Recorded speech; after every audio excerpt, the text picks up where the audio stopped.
Today we're going to build a shop tool you should have built years ago. Let's get to it.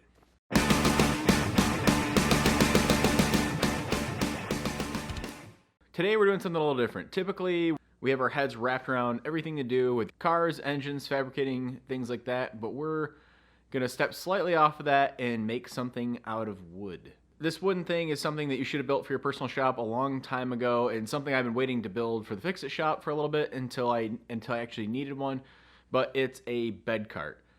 It seems like by the name it's just an overly simple tool, but typically that's the best thing about a nice homemade shop tool is it's something simple, effective, makes you efficient, and it's very useful. And that's exactly what this is. This winter I'm going to be building this 68C10 truck in the shop. You're going to want to subscribe to stick around to see all the cool stuff we're going to do on this truck over the winter time. One of the first things I need to do is I need to pull the bed off this truck, and it's got to go somewhere. I have a pretty small shop, and it'd be a pain in the butt to set this thing up on some sawhorses where it's immobile. I can't move it around. I can't really do much once it's on the sawhorses. So we're going to build a bed cart today, and one of the things you want to think about when you're building a bed cart is you kind of want to make it just specific to the trucks that you're likely going to be working on. Obviously, this is a short bed truck, but whatever cart we're going to build for this bed is probably going to work for a larger long bed truck. It sounds crazy for me to be saying this, but you don't want to go overkill, because when you're not using the cart, you have to store it somewhere. The cart we're going to make today, I plan on making it two basically side rails that can be unscrewed, and it can all be taped together and stuffed in a corner somewhere where we're not using it. If you're just like a mini truck guy, you're working on Toyotas, Datsuns, things like that, you don't have to build a bed cart as large as I'm building. This one is the smallest I could possibly go for this particular bed, but it'll also support a larger 8-foot bed because I have a few builds planned in the future where I'm going to be working on much larger trucks, and I want to be able to accommodate those beds. The reason why I feel like size is so critical with this, because I worked for a shop for a while where we thought it'd be a great idea, hey, what if we build a really long bed cart so we could stuff 2 beds on it that might be the same color, and we can shoot them both at the same time. It worked really well the one time that ever happened in the entirety of that cart. Other than that, we were tripping over the ends of it, and it was just a pain in the butt to wheel around, and it became basically, like your treadmill at home becomes a coat rack, that became a rack for all the garbage in the shop. So you want to try to avoid building something too large because it'll become inefficient and just be a pain in the butt in your way. In considering the size, obviously length is important, but width is also important too. On this particular truck, we're not sure if we're going to end up doing a mini tub kind of thing in the back where we're going to put larger wheel wells. So I want to make it skinny enough where we can accommodate for that. And also thinking ahead in the future, my wife has a Tacoma, and I know the bed's coming off that thing to do a frame replacement. So I want it to be able to, that truck bed to sit on there nicely. If you're getting ready to build something like this in your shop, you can just use any scrap material you have laying around. I had another building project going on, so I just bought some materials while I was doing that. I am a material pack rat, and oddly enough, I didn't have long enough material to build this. I had a bunch of small stuff that I could have boogered together, but I just decided to buy some larger stuff that I know I'm actually going to be disassembling and making something out of in the future. And while I was at it, I had some small casters, but I wanted to buy some taller ones because the floor is kind of uneven in here, and I have extension cords laying out, and I want to be able to skip right over this if I need to.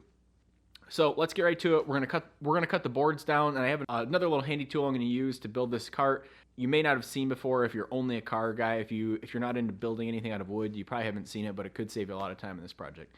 So I'm going to start hacking boards up. I'm going to start initially with the length of the rails. They're going to be 5 feet long. I'm going to get those in the miter saw and chop those down.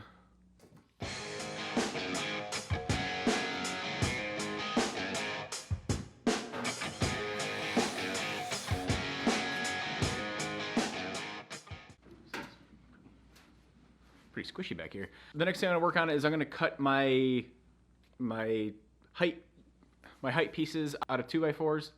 If you're from Utah, 2x4. My overall goal for this cart is to make it about 30 or so inches high. That way, when I'm not using it as a bed cart, I can use it as a mobile parts table to check in parts and disassemble things, and just throw a sheet of plywood on it when I'm not using it, so it has extra use while it's not being used for things like this.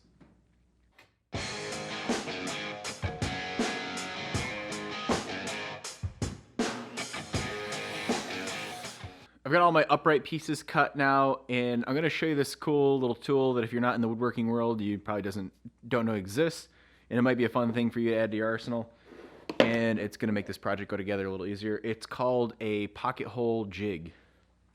So what it is a, I don't know if you can see, it's a special drill bit that has, I don't know if that'll focus or not. You can see a little pilot bit on the end, and there's a shoulder where a larger bit ends. And it comes with this little clamping device where you stick your piece of wood in. Get a piece of wood. You would set your wood in upright and clamp it, and then your drill goes in like so, and it bores a hole at an angle like so, and you can set, if I can get a shot of this, and you can set this to a bunch of different material thicknesses. I think 1.5 inches is the most depth this specific one has, which is good because a 2x4 is actually 1.5 inches thick, so that's as big as I can go with it. I'm going to drill a couple holes of this right now so you can see how it works. All right, you can see I got the board clamped in there nice. Things not going anywhere, and there are 3 different types of holes. You can do tight side-by-side holes, or one way out, or obviously you can clamp a thinner piece of wood so it just has a smaller one. All right, we're locked and loaded. Safety glasses on.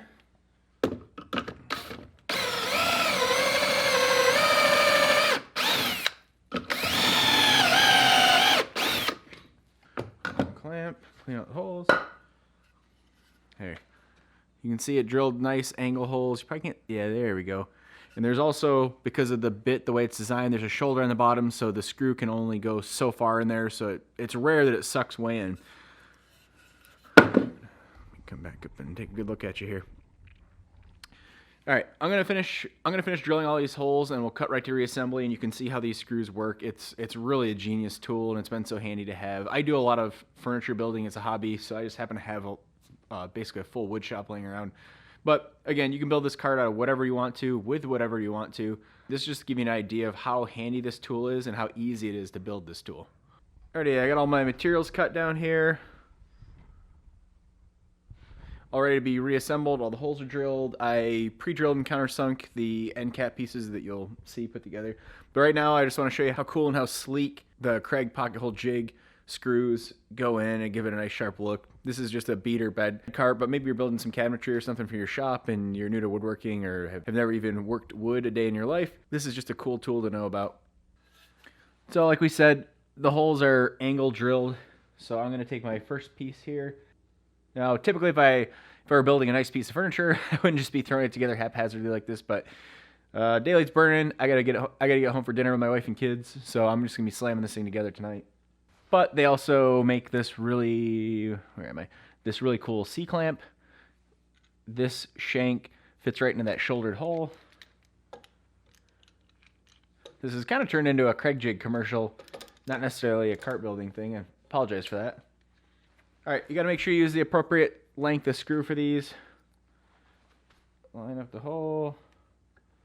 Make sure your material is where you want it to be.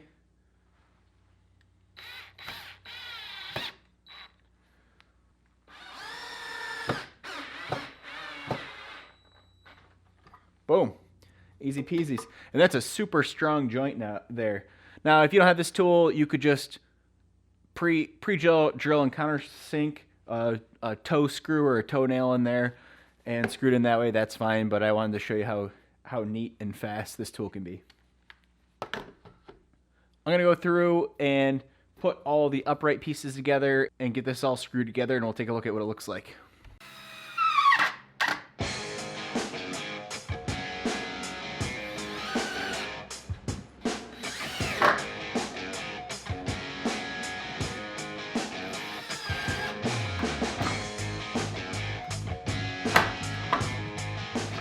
All right, the cart's all assembled.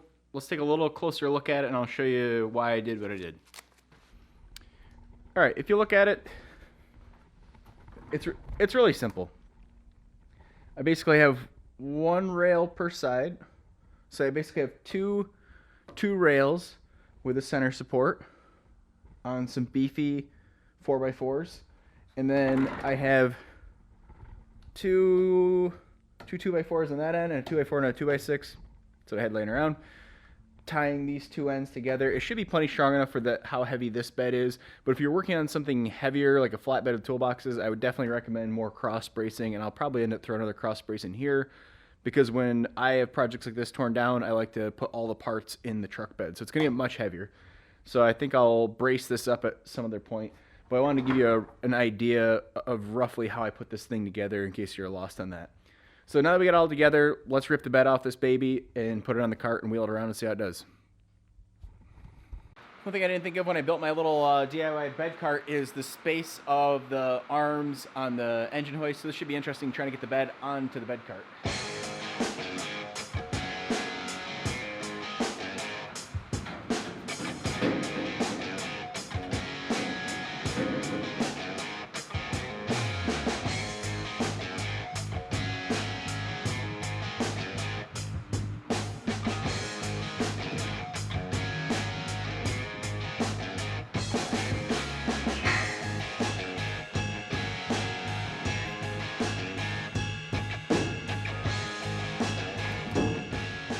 All right, let's check out our little DIY bed cart and how it does. Ooh, look at this in there. And like I said, when I was building this, I wanted to make it more elevated than it was on the truck. That way it gets me up off the ground a little more when I'm working on it, especially working on the lower parts of the bed here. It's nice to be up off the ground where I'm not sanding with a DA over top of my head and getting dust in my eye.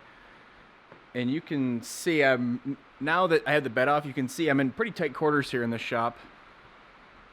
Yeah, there's the truck bed. There's the truck, and that's basically all the room I have. So you can see how nice it is to have a bed cart like that, where you can move the bed around. I have a big stash of parts over on the table. Make sure we salute Old Glory. And I'm gonna be putting it in the bed of the truck so it clears off my bench. I have a place to store parts when I'm not welding and working on the bed, which is pretty nice to have my big bench back. That concludes our DIY bed cart video. Again, super simple shop project. I love these little shop tools because they're so handy, underutilized, and under talked about. So I hope you take this and run with it. Don't just sit there and do nothing with this information. Go build yourself a bed cart and make your shop a little bit more neat, a little bit more tidy, useful, and efficient. And again, stay tuned for the C10 build that's going to be coming to the channel. I've been doing a ton of filming. You can see now we have one more piece of the puzzle that's going to be coming. So make sure you hit that subscribe button so you don't miss it. Follow me on Instagram between videos at YouBreakIt, As always, I'm Jim Murphy. Thanks for watching, and I'll see you in another video.